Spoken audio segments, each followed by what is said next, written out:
आइए एक और चरित्र हनुमान के जन्म के संबंध में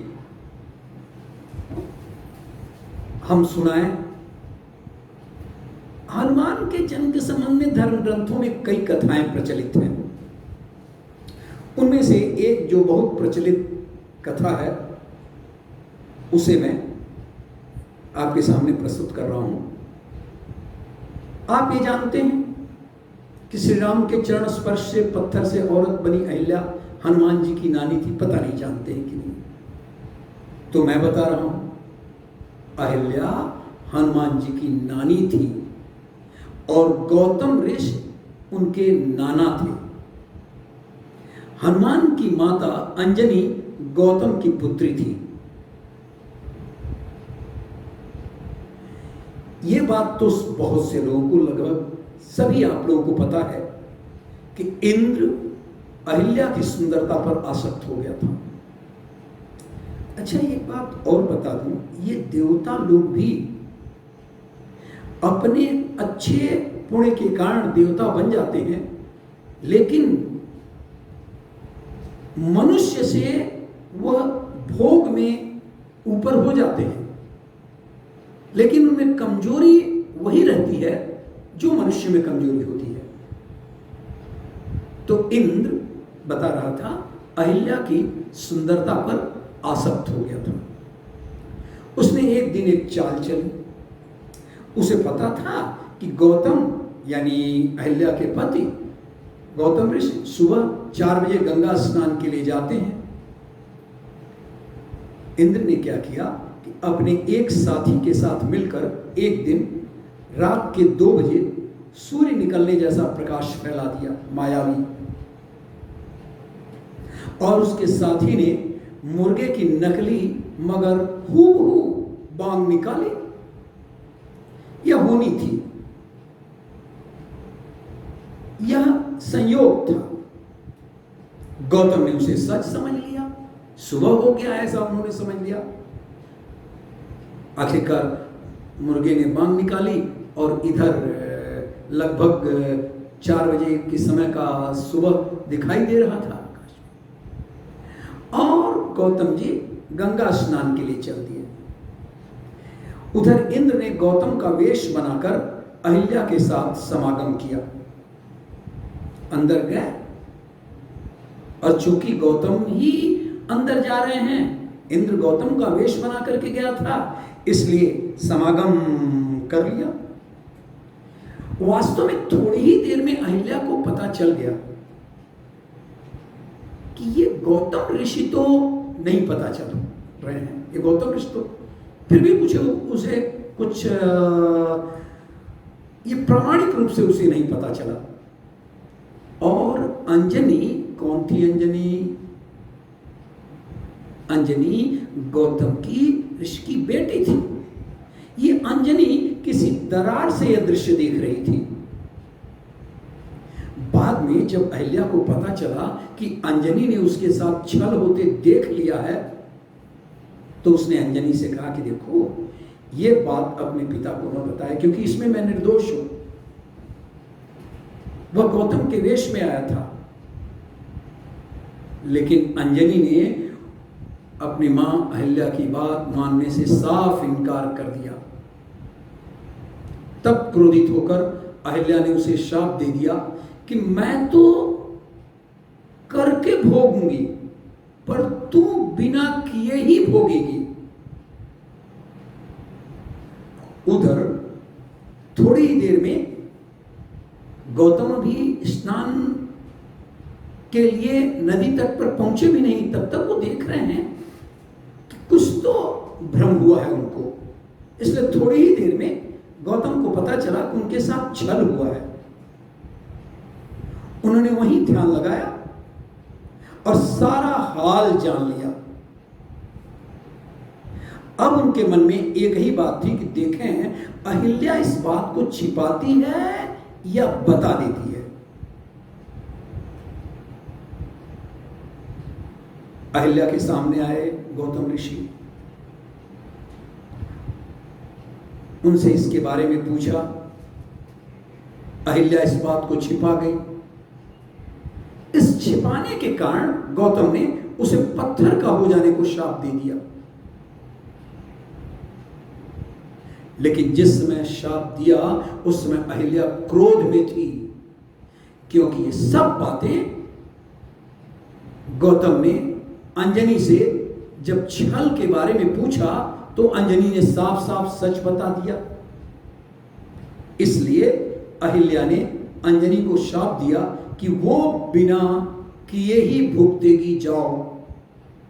इस पर अंजनी ने दृढ़ता से कहा वो अपने जीवन में किसी पुरुष की छाया भी अपने ऊपर नहीं पड़ने देगी। ऐसा कहकर वह उसी समय निर्जन वन में तपस्या करने चली गई और अहिल्या ऋषि के श्राप से तो पत्थर की हो गई, यानी अंजनी चल गई किसी निर्जन वन में और अहिल्या पत्थर की हो गई। अहिल्या के श्राप देने के बाद अंजनी ऋषिमुख पर्वत श्रृंखला में चली गई और घनघोर तपस्या करने लगी। अब इसी के साथ साथ अब और आगे बढ़िए कि किस तरह से कहानी का क्रम चल रहा है। उधर सती के आप जानते हैं कि सती अपने पिता दक्ष के घर गई थी और उसके बाद उसका बहुत अपमान हुआ था और उस यज्ञ में अपने जीवन का दाह कर दी थी, जल गई थी। और ये हुए इस घटना को बहुत समय बीत चुका था, काफी समय बीत गया था और भगवान शंकर ने ब्रह्मचर्य के कारण जबरदस्त तेज का समावेश हो चुका था। देवता लोग विचार कर रहे थे शंकर जी को बहुत समय से सती का साथ नहीं है, ऐसे में यदि उनका तेज कहीं गिरा तो हाहाकार मच जाएगा। इसके लिए वे ऐसी तपस्विनी की तलाश में थे जो शंकर का तेज सह सके। तब देवताओं ने ध्यान से देखा, उन्होंने जब ध्यान किया देवताओं ने तो उन्हें अंजनी नजर आई।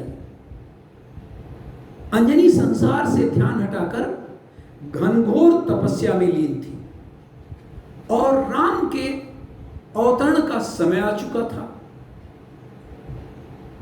वही समय था जब श्री राम के अवतरण का समय था और रुद्र के 11वें अंश हनुमान जी के अवतार का भी समय आ चुका था। अब ये देवता भगवान शंकर के साथ महात्माओं का वेश बनाकर अंजनी की कुटिया के सामने पहुंचे और पानी पीने की इच्छा जाहिर की। अंजनी ने प्रण, ये बता चुका हूं, अंजनी ने प्रण कर रखा था कि किसी भी पुरुष की छाया तक अपने ऊपर न पड़ने देगी। लेकिन महात्माओं को जल पिलाने में उसे कोई गुरेज नहीं था, कोई बुराई नजर नहीं आ रही थी और महात्माओं को जल न पिलाने से उसकी तपस्या में दोष आ सकता था। इसलिए वह महात्माओं को जल पिलाने के उद्देश्य से एक पात्र में जल ले आई। जब वह जल पिलाने के लिए उद्यत हुई तो महात्माओं ने पूछा कि बेटी तुमने गुरु किया है या नहीं। अंजनी ने कहा कि वह गुरु के विषय में तो कुछ जानती ही नहीं थी। तब महात्माओं ने कहा कि बेटी जिसका गुरु न हो उसका पानी पीने से भी पाप लगता है और हम लोग तुम्हारा जल नहीं पी सकते। अंजनी को तब पता चला कि गुरु का इतना महत्व है, तो उसने महात्माओं से गुरु के बारे में और अधिक जानने की कोशिश किया और उसने इच्छा भी जाहिर की कि वे महात्मा लोग उसे गुरु दीक्षा कराने में मदद करें। देवताओं ने कहा कि ये महात्मा जो शंकर जी दूसरे वेश में थे तुम्हें दीक्षा दे सकते हैं।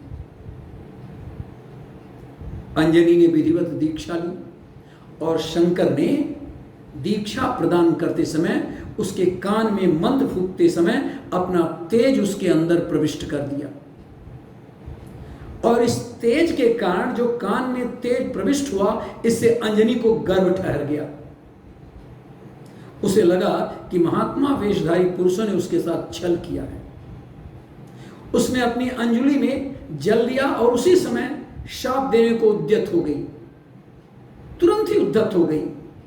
तब शंकर आदि देवताओं ने अपनी असली वेश में आकर के और कहा कि बेटी तू अपनी तपस्या नष्ट मत कर,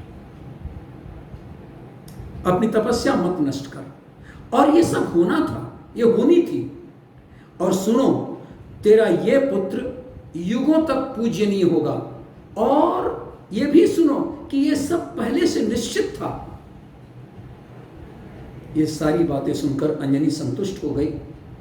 उधर केसरी बानर अंजनी पर पहले से ही मोहित था, उसके ऊपर पहले से ही आसक्त था। लेकिन अंजनी तो किसी पुरुष का छाया भी नहीं देखना चाहती थी। लेकिन अब बाद में अंजनी का भी रुझान केसरी की तरफ हो गया और दोनों ने विवाह कर लिया। इस तरह हनुमान जी के अवतार का कारण बना। और अहिल्या का यह शाप कि तू बिना किए ही भोगेगी, सच हो गया। वास्तव में अलौकिक घटनाएं रहस्यमय होती हैं और मानवीय बुद्धि से इनका आकलन नहीं किया जा सकता है। जो सच हमारे सामने आता है उसके पीछे कोई और भी सच होता है।